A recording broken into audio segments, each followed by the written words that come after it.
Ito ay rated SPG. Striktong patnubay at gabay ng magulang ang kailangan.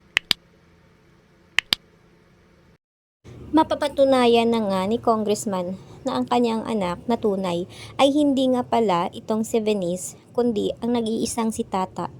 Kaya naman masaya naman itong si Congressman dahil na rin ay nalaman na rin niya ang katotohanan. Ito ngang si mismo ngang si Inday Guapa ang nagsabi nga dito nga kina Margaret na anak raw umano ni Inday Guapa itong si Carmen.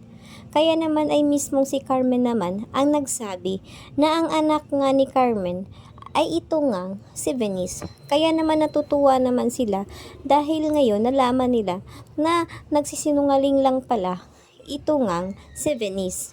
At dito'y galit na galit nga si Congressman dahil niloloko nga siya ni Venice at hindi nga niya mapapatawad ang babaeng ito.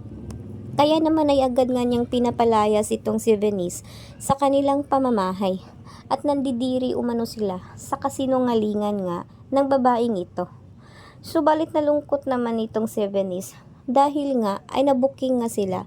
Sinabi nga niya na sana ay nalaman nga na ni Congressman noon pa na niloloko nga lang siya nito nila Venice.